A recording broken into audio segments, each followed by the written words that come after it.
그 다음에 이제 여러분들과 그 언어의 형태론, 언어가 여러분 단어가 모여가지고 이제 쥐즈 문장을 구성하게 되는데 그 언어에서 문장을 만드는 방법, 문장을 단어를 가지고 문장을 어떻게 만드는가라는 것을 기준으로 해서 언어를 형태론상으로 구분을 하면 물론 뭐 여러 가지가 있지만 크게 세 가지 세 가지 특징을 가진 언어로 이제 그 분류를 할 수가 있습니다. 그래서 이제 고리버, 뭐 영어로는 isolating language 이렇게 쓰고요. 그 다음에 교차거, 영어로는 뭐 alternative language라고 해요. 여기서 이 애굴이라고 하는 게 풀. 여러분들 종이를 붙일 때 쓰는 풀이라는 뜻입니다. 그래서 이게 한자로는 교차거라고 합니다. 그 다음에 굴절어, inflectional language. 한자로는 이렇게 씁니다. 굴절어. 이렇게 나뉘는데 이게 지금 무슨 뜻인지 뭐 처음 보는 학생들도 있겠죠. 자, 고리버라고 하는 것은 가장 대표적인 게 여러분들의 모국어, 중국어. 중국어가 이제 이 고리버의 가장 대표적인 언어입니다. 그 다음에 교차어는 아까 앞에서 이야기했듯이 한국어 또는 일본어, 일본어 같은 언어가 이제 교차어라고 할 수 있습니다. 그 다음에 굴절어는 이제 이 서양 언어, 즉 이 영어라든지 영어는 이 굴절어의 특징이 이제 많이 없어지는 고립화 되어 가고 있는 중이라서 문법이 조금 뭐 간단해지고 있고 여러분들 이제 이 뭐 독일어라든지 아니면은 이 프랑스어라든지 아니면은 이 스페인어라든지 이런 언어들 그다음에 뭐 과거에 이 로마의 라틴어라든지 아니면은 이 뭐 그리스어 이런 언어들이 이제 이 굴절어라고 이야기할 수 있습니다. 자, 그러면 이러한 언어들은 어떠한 특징을 가지고 있느냐라고 하는 것을 이제 좀 설명을 해 보도록 할게요. 첫 번째, 고리버는 이 고립 단어들이 그 문장으로 들어올 때 단어들이 문장으로 들어올 때 특별히 변화하지 않고 단어들이 그대로 사용됩니다. 대신에 문장 안에서 순서, 순서가 중요하다.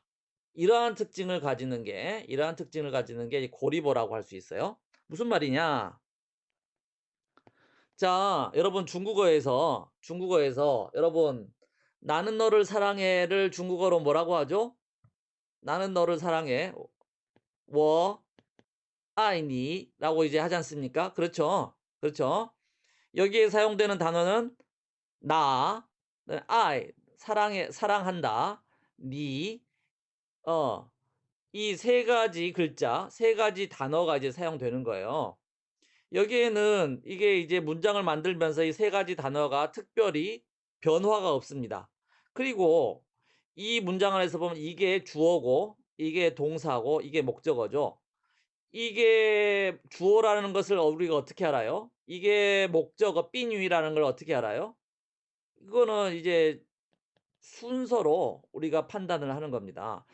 여러분 그래서 이 세 가지 단어를 순서를 바꾸게 되면은 이 문장의 뜻이 그대로 유지가 되지 않아요. 자, 이거를 글자를 바꿔 가지고 이렇게 순서를 바꾸게 되면 니 아이 워 이렇게 되면 이거는 무슨 뜻이에요?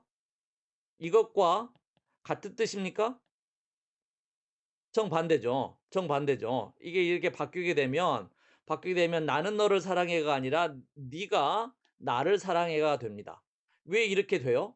이렇게 되는 이유는 이 여기 자리에 있어야 이 동사의 뒤쪽에 있어야 이게 목적어 삐뉘가 되는데 이게 순서가 앞으로 나와 버리게 되면은 더 이상 목적어 삐뉘의 지위를 유지할 수가 없고 그냥 주어로 변해 버리는 거죠. 그리고 나가 이 동사의 뒤로 가게 되면은 더 이상 주어가 아니고 이제 이게 목적어로 신분이 이제 바뀌게 되는 겁니다. 이래서 중국어에서는 문장 내에 이 어순이 그 단어의 지위, 그 단어의 문장 내의 성격을 결정하는 가장 중요한 구성 원리가 된다.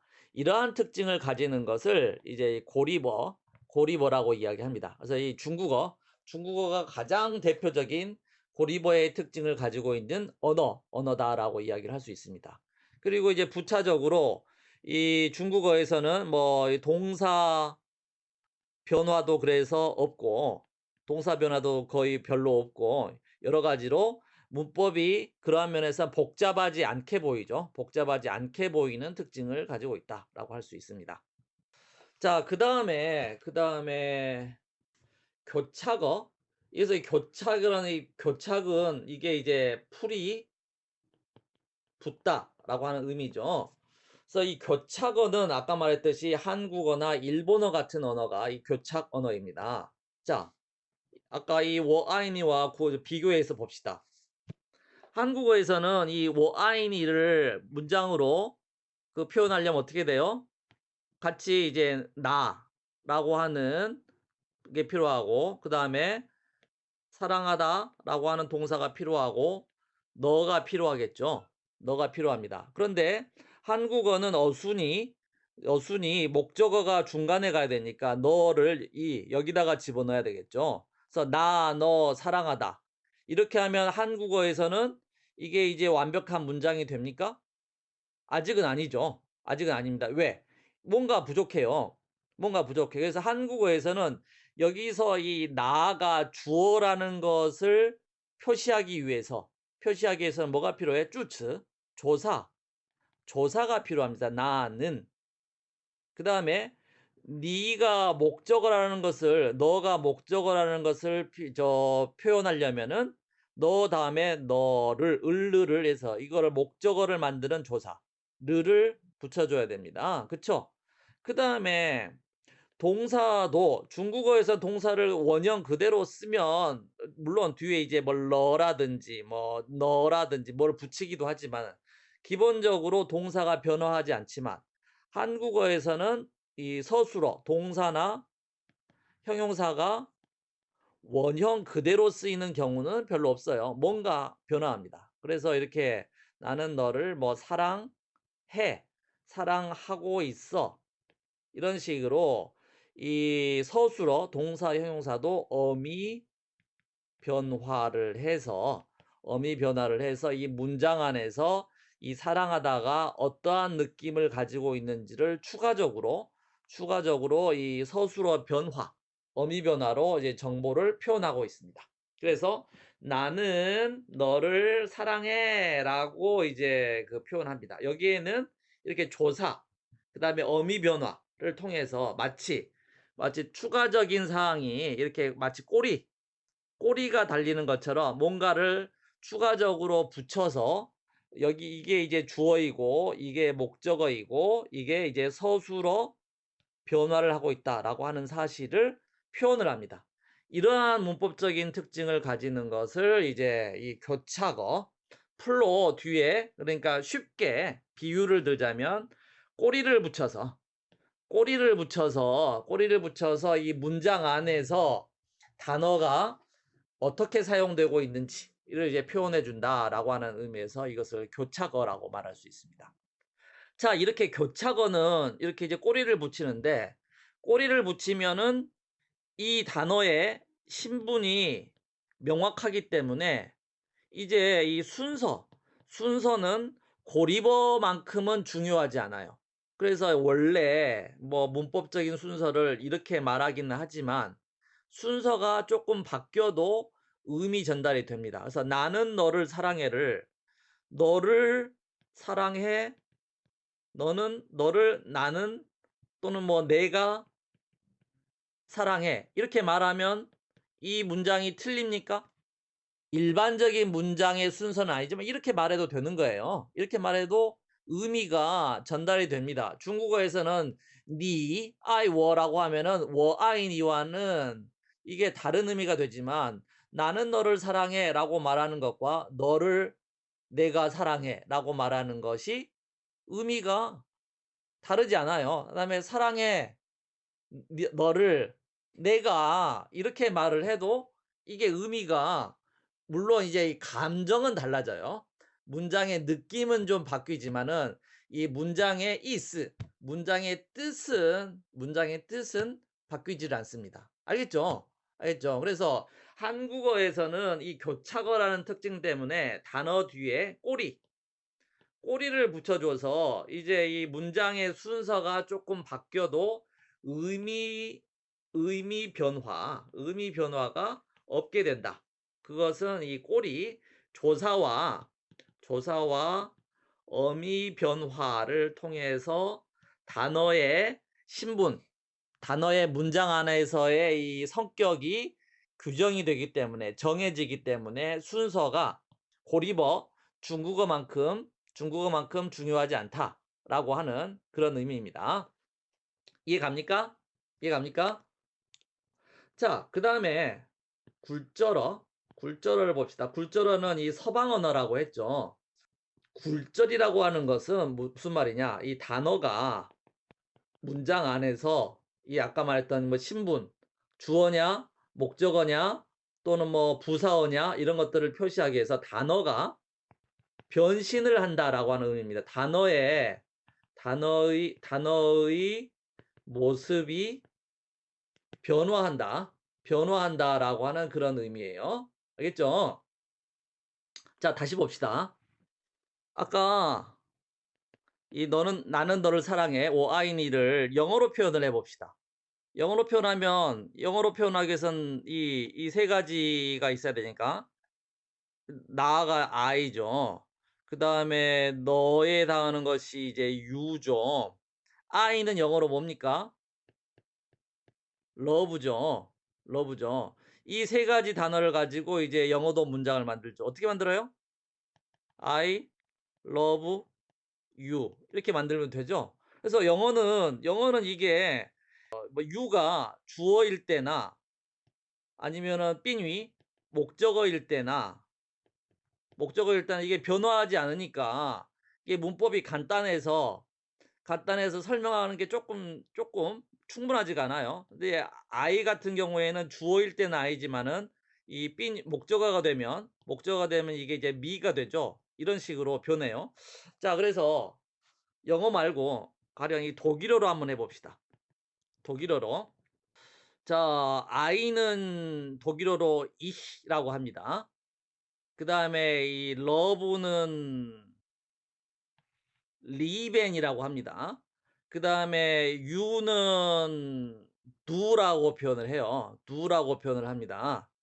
뭐 알겠죠? 자, 근데 그러면 워아이니를 만들려면 이거는 주어이기 때문에 이게 이제 원형과 같아서 이시가 돼요. 그 다음에 독일어도 동사가 이게 이제 1인칭이냐 2인칭이냐 3인칭이냐에 따라 변화하거든요. 그래서 이게 I 1인칭이 나오면 리베로 변합니다. 자, 그리고 do는 이게 목적어가 되면은 이게 니히로 변하게 됩니다. 니히로 변하게 됩니다. 그래서 변해요. 그래서 나는 너를 사랑해를 독일어에서는 ich liebe dich라고 이야기를 합니다. 그래서 원형인 리벤이나 그다음에 두는 니히로 변해서 ich lieben이 아니라 lieber dich 이렇게 말해요. 중국어에는 순서가 니, 아이, 그럼 이거는 독일어로 어떻게 이야기하느냐? 그러면은 이제 이게 앞으로 나오게 되면 이거는 그대로 그 다음에 사랑하다 이 동사는 립스트로 변합니다. 그 다음에 I가 뒤로 가게 되면 이게 내가 목적어입니다라는 걸 표시하기 위해서 이게 니히로 변해요. 그래서 니 아이원은 독일어에서는 Du liebst mich라고 이제 이야기를 합니다. 그래서 이런 단어들이 이게 내가 주어이냐 목적어이냐에 따라서 이게 이히가 되기도 하고 미히가 되기도 해요. 너는 주어이냐 목적어이냐에 따라서 두가 되기도 하고 니히가 되기도 합니다. 리베는 이 주어의 인칭에 따라서 리베가 되기도 하고 립스트가 되기도 하고 뭐 리벤이 되기도 하고 이 어미가 변화해요. 단어가 문장 하나에서의 신문에 따라서 변신을 합니다. 그 변신을 이제 그 문법 용어로는 굴절, 영어로는 이제 inflection이라고 합니다. inflection. 그래서 서양 언어는 그 단어가 문장 안에서 성격에 따라 막 변해요. 막 변해요. 대명사도 변하고요. 동사도 변하고 그다음에 어떤 경우에는 명사도 사람 이름조차도 이게 이제 주어냐 목적어냐 아니면 전치사 뒤에 쓰였느냐에 따라서 모든 단어가 변신을 합니다. 변신을 해요. 그래서 이러한 언어를 이제 굴절어라고 합니다. 굴절어도 교차어와 마찬가지로 단어가 문장 내에서의 그 성격이 이미 변신으로 표현이 됐기 때문에 순서는 그렇게까지 중국어만큼 중요하지 않아요. 그래서 nicht, liebe ich 이렇게 써도 이게 니아이워가 아니에요. 니아이워가 아니라 이렇게 써도 아이, 니가 됩니다. 왜? 니히를 통해서 이게 삐뉘라는 게 이미 이 모습을 통해서 설명이 됐기 때문에 모습을 통해서 이미 알고 있기 때문에 이히 리베디히를 니히리베이히라고 써도 이게 니아이워로 되지 않고 그대로 워아이니의 그 의미를 그대로 가지고 있다라고 이야기할 수 있습니다. 여러분 이해 갑니까? 이해 갑니까? 자, 그래서 이 세계에 여러 가지 언어가 있지만 이 언어의 형태론, 단어가 어떻게 문장으로 바뀌게 됐느냐 이런 거를 볼 때 이제 뭐 고리버, 교차어, 굴절어로 그 분류할 수 있는데 여러분들은 이 세 가지 언어들을 이제 다 배워본 셈이죠. 여러분들은 이미 중국어를 여러분들의 모국어로 사용하고 있으니까 고리버의 느낌 이런 것들은 잘 이해하고 있고 그다음에 그 교차어 여러분들이 한국어도 이미 이제 상당히 많이 잘 배웠고 일본어도 여러분들이 조금씩 배우고 있잖아요. 그래서 이제 뭐 이 교차어의 느낌도 알고 있죠. 그러면서 동시에 이 한국어에서 이 조사를 잘 사용하는 것이 얼마나 어려운지 이게 얼마나 어려운지도 여러분들이 충분히 이해를 하고 있을 거라고 생각합니다. 그다음에 이제 서양 언어인이 굴절어 또 여러분들이 이제 이미 영어를 배웠으니까 어느 정도는 아는데 근데 영어는 현대 영어는 지금 이런 굴절어의 느낌이 많이 없어졌어요. 많이 없어지고 약간은 고리버 같은 느낌이에요. 그래서 I love you를 이거 순서를 바꿔버리면 you love me가 되잖아요. 그래서 약간 중국어 정도는 아니지만은 이 고리버적인 느낌이 있고 영어에서는 어순이 바뀌면은 의미가 바뀌는 그러한 경우도 꽤 있습니다. 그래서 영어는 원래는 굴절어인데 상당히 고리버적인 성격을 가지고 있다. 이렇게 이야기를 합니다. 근데 그에 비해서 여러분들이 아직 안 배워봤겠지만 독일어라든지 프랑스어 그다음에 이 러시아어도 마찬가지예요. 꽤 이게 문법이 이제 복잡한데 복잡한 문법 내용 중에 대부분은 이 굴절. 이 어떤 단어가 주어일 때는 어떻게 변하고 목적어일 때는 어떻게 변하고 그다음에 누구에게 이걸 뭐 역격이라고 하는 역격일 때는 어떻게 변하고 등등등 이런 이 격변화를 충분히 연습하는 게 너무너무 복잡하고 너무너무 어려워요. 너무너무 어려워. 그래서 여러분들이 지금 뭐 한국어가 뭐 문법이 복잡해서 어려워요 이런 이야기를 하는데 여러분들이 이 뭐 프랑스어나 독일어 아니면 러시아어 같은 거를 한번 공부해 보면 한국어의 문법이 어려워요 이런 이야기는 아마 안 할 것이다. 안 할 것이다라고 저는 생각합니다. 하여튼 그래서 굴절어는 이 단어가 이 변신을 하는 것이 되게 많아서 그래서 이제 문법이 상당히 복잡하고 체계적입니다. 체계적이에요. 그래서 무슨 이런 표를 되게 많이 외워야 돼. 그래서 단어가 어떻게 변하는지 그 명사가 어떻게 변하는지, 대명사가 어떻게 변하는지, 그다음에 동사가 이 시제, 현재는 어떻게 변하고, 과거는 어떻게 변하고, 뭐 미래는 어떻게 변하고, 그다음에 뭐 현재 완료는 어떻게 변하고 등등등등 등등등등 명사, 대명사, 동사, 또 어떤 경우에 러시아 같은 경우 형용사도 막 다 변해. 다 변하기 때문에 이러한 변화를 제대로 이 장악하는 게 짱우어 하는 게 굉장히 힘들다. 굉장히 힘들다라고 이제 여러분들이 알아두면 되겠습니다. 하여튼 이러한 그 형태론적인 분류에서 한국어는 교차어에서 단어 뒤에 꼬리가 붙는다. 꼬리가 붙는다. 뭐 여러분들이 이 꼬리를 어떻게 붙이는지를 잘 이해하는 것이 교차어를 공부하는 데 있어서 굉장히 핵심적이다. 한국어도 그렇고요. 여러분들이 일본어를 공부할 때도 마찬가지입니다. 어떤 식으로 조사를 붙이고 어떻게 이제 이 뭐 동사, 형용사 뭐를 이제 변화시키는지 이러한 방법을 여러분들이 이해하는 것이 이 뭐 한국어, 일본어의 문법을 이해하는 핵심이다라고 이제 말할 수가 있겠습니다. 말했듯이 그래서 자 이게 자 여러분들 보면요 이게 뿌르다, 모르다, 모르다를 여러 가지 상황에서 변화시키는 다양한 예입니다. 이렇게 많아요. 이렇게 많아요. 그래서 뭐 모르다, 모르되, 모르지, 모르더라, 모르리라, 모르는구나, 모르잖아, 모르리나, 모르니, 모르고 등등등등. 이 모르다라고 하는 이 모르다 동사 하나가 다양한 상황에서 이렇게 많이 변화해서 그러한 의미에서 한국어도 꽤 이제 공부하는 게 쉽지는 않다.